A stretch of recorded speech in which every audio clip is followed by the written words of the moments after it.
අපිට වැදගත්ම කෑල්ලක් තමයි වෙස්ප වාදය VCPR වාදය කියලා කියන්නේ.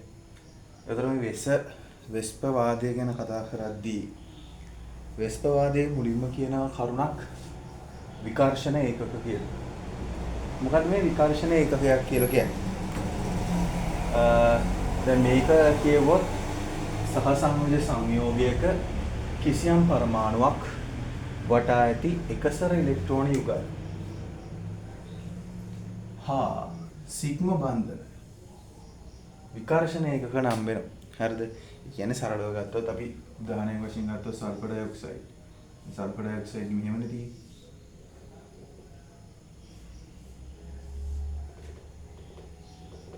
කොහොමද තියෙන්නේ? එතකොට මෙන්න මේක සහසංයෝජ සංයෝගයක් නම් මේ සහසංයෝජ සංයෝගයේ මේ සල්ෆර් කියන පරමාණු වටා මෙන්න මේ සිග්ම බන්ධන. සිග්ම බන්ධන කියලා කියන්නේ තනි බන්ධන. හරිද?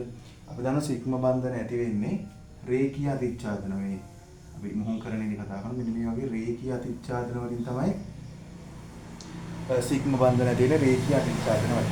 මේකට දැන් එකක් අනිවාර්යෙන් දිත්ත බන්ධනයක් තියෙනවා නම් ඒ දිත්ත බන්ධනෙන් එකක් සිග්ම බන්ධනයක් අනිත් බන්ධනය අපි දන්නවා ඒක ෆයි බන්ධනය. ෆයි බන්ධනයක් හැදෙන්නේ මෙන්න මේ වගේ පාර්ශ්වික අතිච්ඡාදන කියන්නේ මේ මුහුංකාංශික මෙන්න මේ මුහුංකාංශික රේඛීය අතිච්ඡාදනය වෙලා තමයි මෙන්න මේ කියන සිග්ම බන්ධනය හැදෙන්නේ. හරිද?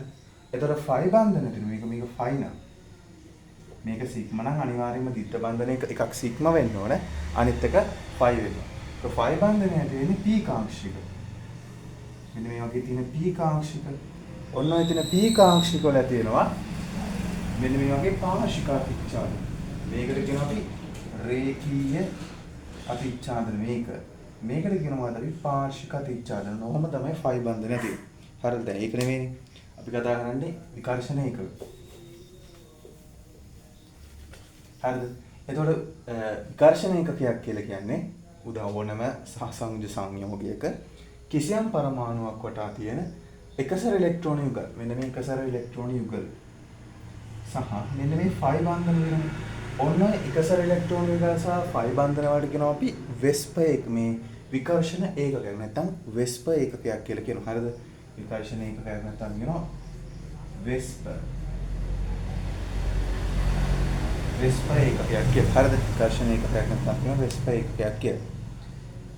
එතකොට මේ වෙස්ප ඒකර තියෙනනේ ඊළඟට වෙස්ප වාදය කියන්නේ මෙන්න මේ විකර්ෂණ ඒකක අතරත් ඇති වෙනවනේ විකර්ෂණ. ඒ කියන්නේ දැන් මෙයා එක විකර්ෂණ ඒකකයක් නම් සිග්ම බන්ධනය කියලා කියන තව විකර්ෂණ ඒකකයක් නම් ඔය එකසර ඉලෙක්ට්‍රෝන සහ සිග්ම බන්ධන කියන විකර්ෂණ ඒකක දෙක අතරත් ඇති වෙනවලු විකර්ෂණ බලයක්. මෙහෙම විකර්ෂණ බලයක් ඇති වෙනවා.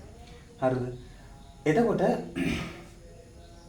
මේ ඇතිවෙන විකර්ෂණය ඒ ඇති වෙන්නේ මොනව මතද? කියන්නේ දැන් එකසර ඉලෙක්ට්‍රෝන යුගල් දෙකක් නම් ඒ දෙක අතර ඇති වෙන විකර්ෂණයද සිග්ම බන්ධන දෙකක් අතර ඇති වෙන විකර්ෂණ අන්නේ ඒ විකර්ෂණය ඇතිවන දේ අනුව ඒ ඇතිවන විකර්ෂණයේ ප්‍රබලත්වය වෙනස් වෙනවා. හරිද?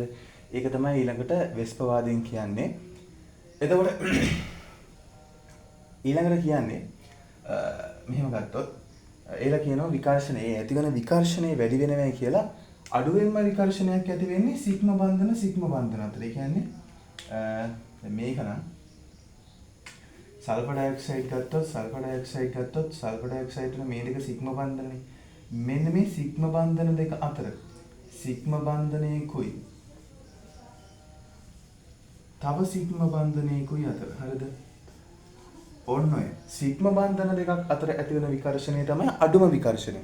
අඩුවෙම විකර්ෂණයක් ඇතිවෙන්නේ සිග්ම බන්ධන සහ සිග්ම බන්ධන අතර. හරිද?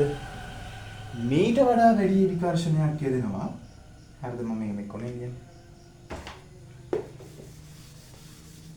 එහෙනම් මේ විකර්ෂණ ඒකවල විකර්ෂණය අඩුම විකර්ෂණයක් ඇති වෙන්නේ සිග්ම බන්ධන අතර තියෙන විකර්ෂණය තමයි අඩුම විකර්ෂණයක් වෙන්නේ. හරිද? ඒ කියන්නේ මෙන්න මේ දෙක මේ සිග්ම බන්ධන දෙක අතර ඇති වෙන විකර්ෂණය අඩුයි. හරිද? ඒ දෙක එකිනෙකට නිකන් ලං වෙලා ඉන්නේ. හරිද? ඊළඟට වැඩි වෙන්නේ මේ එක සිග්ම බන්ධනයකුයි මෙන්න මේ එකසර ඉලෙක්ට්‍රෝන යුගල් තියෙනනේ. එකසර ඉලෙක්ට්‍රෝන යුගලක් අතර අන්නේ එක මෙන්න මේ දෙන්න අතර මේක මේකේ විකර්ෂණය එකකින් පේනවා නම් මෙතන විකර්ෂණය ඊතල දෙකකින් පේනවා. ඊතල දෙකකින් පේනනේ එතන තියෙන විකර්ෂණය වැඩි. හරිද? අන්න සිග්ම බන්ධනය සහ එකසර ඉලෙක්ට්‍රෝන යුගල අතර තියෙන විකර්ෂණය සිග්ම බන්ධන දෙකක් අතර තියෙන විකර්ෂණ බලයට වඩා සිග්ම බන්ධන සහ එකසර ඉලෙක්ට්‍රෝන යුගලක් අතර තියෙන විකර්ෂණ බලය වැඩි. ඊළඟට අවසාන වශයෙන් එකසර ඉලෙක්ට්‍රෝන යුගල අතර තියෙන විකර්ෂණය ඊට වඩා වැඩි.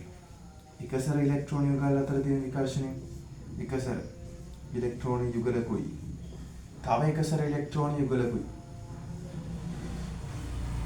හරිද? එකසර ඉලෙක්ට්‍රෝන යුගලකුයි තව එකසර ඉලෙක්ට්‍රෝන යුගලකුයි අතර විකර්ෂණය මේ සිග්ම බන්ධන තියෙන අතර තියෙන විකර්ෂණ බලයට සිග්ම බන්ධන සහ එකසර ඉලෙක්ට්‍රෝන යුගල අතර තියෙන විකර්ෂණ බලයටත් වඩා වැඩි එකසර ඉලෙක්ට්‍රෝන යුගල් දෙකක් අතර තියෙන මේ විකර්ෂණයට. හරිද? ඒක උදාහරණයක් වශයෙන් ගත්තොත් මෙහෙම දැන් අපි XCF2 දිනන ඕකේ ඉන්නේ හැඩය මෙහෙමනේ ඉන්නේ ෆ්ලෝරින් හරිද? තර මෙහෙමනේ මෙහෙම එකසර ඉලෙක්ට්‍රෝන යුගලක් තියෙනවා මොනේ තියෙන්නේ අන්න මෙන්න මෙතන තියෙන විකර්ෂණය. හරිද? මෙන්න මෙතන තියෙන විකර්ෂණය මේ එකසර ඉලෙක්ට්‍රෝන යුගල් දෙක අතර තියෙන විකර්ෂණය. මෙතන එක ඊතලයක් දාලා තියෙන ඒකේ විකර්ෂණය අඩුයි. ඊතල දෙකකින් කියන්නේ මෙයාට වඩා වැඩි. එහෙනම් මෙතන මම වෙනවා ඊතල 3. ඒ ඊතල 3න් කියන්නේ මොකද්ද? අන්න ඒ එකසර ඉලෙක්ට්‍රෝන යුගල් අතර තියෙන විකර්ෂණ බලය වැඩි කියලා. හරිද? ඉතින් එතකොට වෙස්පවාදය කියලා කියන්නේ මේවට විකර්ෂණ එකක් කියලා කියනවා. විකර්ෂණ එකක අතර විකර්ෂණ බලය ඇති වෙනවා. ඒවා මේ ආකාරයට වැඩි වෙනවා කියලා කියන්නේ. හරිද? ඉතින් මෙන්න මේ විකර්ෂණ ඒකක අතර ඇතිවෙන විකර්ෂණ බලයෙන් මේ විකර්ෂණ බලය අඩු කර ගන්න ආකාරයට විදියට තමයි මේ වගේ සංයුජානු හැදිලා තියෙන්නේ. කියන්නේ මෙහෙම ඇන්දර මෙහෙම තියෙන්නේ. දැන් මෙතන ගත්තොත් මේ සිග්ම බන්ධන දෙක අතර තියෙන විකර්ෂණ බලය අඩුයිනේ මේ දෙක තියෙන විකර්ෂණ බලයට වඩා. එතකොට මොකද වෙන්නේ? අපිට එතන මෙතන විකර්ෂණ බලය වැඩි හින්දා මෙයා මෙහෙට මේ දෙක ලං වෙනවා. අන්න ඒ විදිහට. අන්නේ විකර්ෂණ බලය අඩු කර ගන්න ආකාරයට තමයි සහසංයුජ සංයෝග හැදිලා තියෙන්නේ. හරිද? එතකොට එහෙනම් මෙහෙම නෙමෙයි සල්ෆර් ඩයොක්සයිඩ් කියන අණුව තියෙන්න ඕන. සල්ෆර් ඩයොක්සයිඩ් කියන අණුව තියෙන්න ඕන කොහොමද? සල්ෆර් ඩයොක්සයිඩ් අණුව තියෙන්න ඕන මෙන්න මේ විදිහට. සල්ෆර් මැද ඉන්නවා නම් දැන් එකසර ඉලෙක්ට්‍රෝන යුගල සහ සිග්ම බන්ධන අතර ඇති වෙන විකර්ෂණ බලය වැඩිනේ සිග්ම බන්ධන දෙකක් අතර ඇති වෙන විකර්ෂණ බලයට. එහෙනම් මේකේ පරතරය අඩු වෙන්න ඕන.